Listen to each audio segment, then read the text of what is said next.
Selamat petang, salam sejahtera. Terima kasih karena bersama dengan saya di Nazilin Unity Channel. Dengan ini kita boleh sahkan bahwa hayat politik Mukriz Mahathir dan juga Mahathir Mohamad sudah di hujung tanduk dan boleh katakan hancur dan bercerai.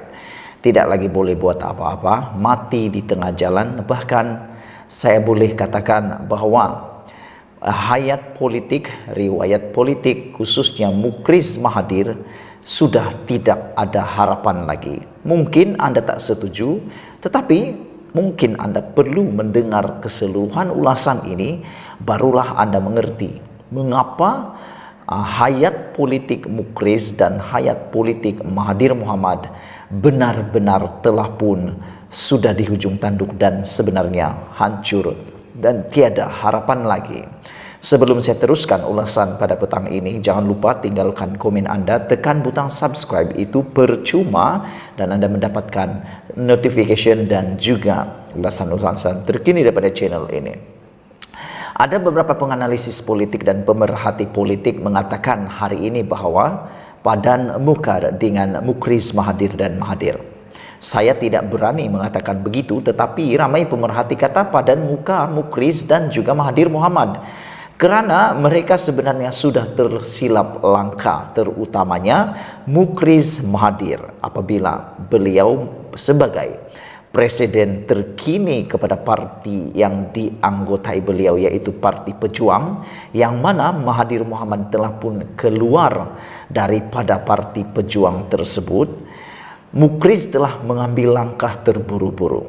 Itu sebab mereka kata padan muka, kerana Mukriz tanpa mengambil pikiran jangka panjang, beliau telah bertindak memohon menjadi ahli kepada Perikatan Nasional.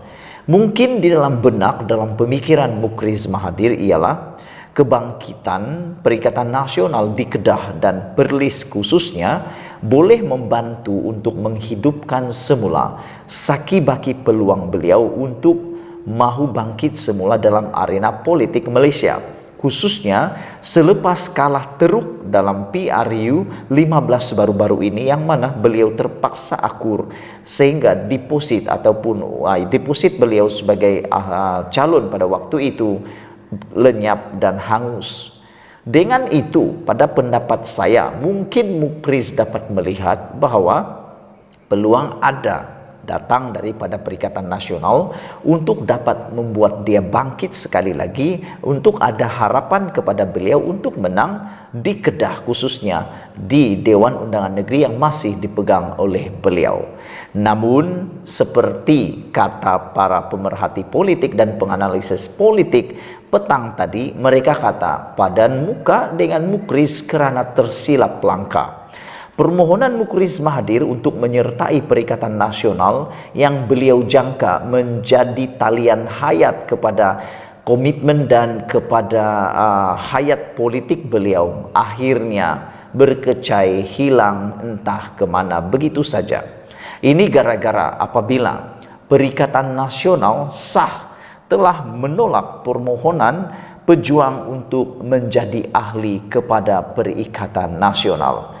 Jadi ini sebabnya saya katakan bahwa nasib dan juga riwayat politik Mukriz Mahathir sudah tamat dan berada di penghujungnya. Apalagi Tun Mahathir Mohamad, beliau pun sama.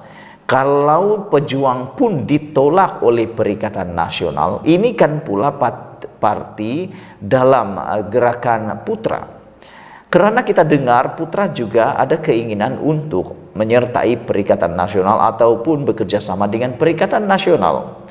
Tetapi adakah Hadi Awang akan menjadi pempengaruh kepada keputusan Perikatan Nasional dalam menerima parti Putra untuk menyertai Perikatan Nasional, kerana telah sah pejuang ditolak untuk keahlian dalam Perikatan Nasional. Jadi talian hayat terakhir untuk Mukriz Mahathir bolehlah disahkan sudah hilang, berkecai. Kenapa berkecai? Begini, di mana lagikah Mukriz boleh berseru, menyeru dan boleh berpaut untuk mendapatkan talian hayat? Beliau telah melakukan satu langkah yang salah. menyertai Perikatan Nasional. Apabila Mukriz Mahathir telah ditolak dalam Perikatan Nasional, di mana lagikah beliau dapat berpaut? Adakah beliau berpikir akan mahu pula dengan tebal muka dan tak bermaruah cuba pula untuk merisik Parti Pakatan Harapan atau Parti Barisan Nasional, atau pula tiba-tiba mahu bekerja sama dengan Kerajaan Perpaduan yang ada sekarang? Pada pendapat saya, Anwar Ibrahim tidak ada mempunyai sebab apa-apa sedikit pun.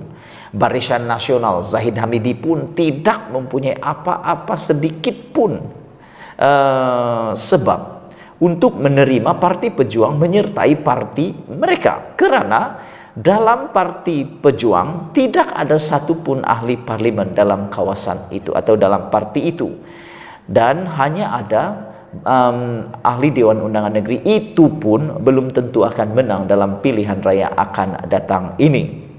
Jadi, adakah UMNO melalui Barisan Nasional dan adakah parti-parti komponen dalam Pakatan Harapan akan menerima Parti Pejuang yang dipimpin oleh presidennya Mukriz Mahathir ini? Saya jangkakan bahwa mereka tidak akan menerima Parti Pejuang. Sama seperti Perikatan Nasional, karena sudah terbukti bahwa kehadiran Parti Pejuang tidak membawa apa-apa makna kepada parti ataupun gabungan parti seperti Barisan Nasional dan juga Pakatan Harapan, melainkan mereka mempunyai ahli parlimen. Namun seperti yang kita tahu, mereka tidak mempunyai sesiapa ahli parlimen. Jadi kalau diterima pun tidak ada masalah, ditolak pun tidak ada masalah, ditolak lagi bagus. Itu sebabnya Perikatan Nasional mungkin terfikir seperti itu, bahwa Parti Pejuang tidak mempunyai apa-apa nilai tambah untuk parti atau gabungan Perikatan Nasional. Usaha pejuang untuk mendapatkan keselamatan politik yang lebih terjamin dengan menyertai Perikatan Nasional hari ini disahkan gagal. Majelis Tertinggi Perikatan Nasional memutuskan untuk menolak permohonan pejuang untuk menyertai gabungan itu. Setiausaha Agung Perikatan Nasional Hamzah Zainuddin dalam satu kenyataan berkata, keputusan itu dibuat semasa mesyuarat semalam. Majelis Tertinggi telah membuat keputusan menolak permohonan kemasukan Parti Pejuang Tanah Air ke Perikatan Nasional. Hamzah tidak memberikan sebarang alasan mengapa gabungan berkenan memutuskan untuk menolak pejuang. Namun pada pendapat saya, Parti Perikatan Nasional menolak Parti Pejuang kerana tidak mempunyai apa-apa nilai tambah untuk Perikatan Nasional dan mungkin hanya akan menyebabkan lebih banyak kerosakan kepada Perikatan Nasional. Sekian dulu untuk kali ini. Apa pendapat kamu dengan penolakan Parti Pejuang oleh Perikatan Nasional ini? Adakah Anda juga sehaluan dengan pemikiran saya? Jangan lupa tekan butang subscribe. Tekan butang subscribe itu percuma, dan sila tinggalkan komen Anda untuk isu kali ini. Malaysia kita punya, kita jaga sama-sama, cintai Malaysiaku. Bye-bye.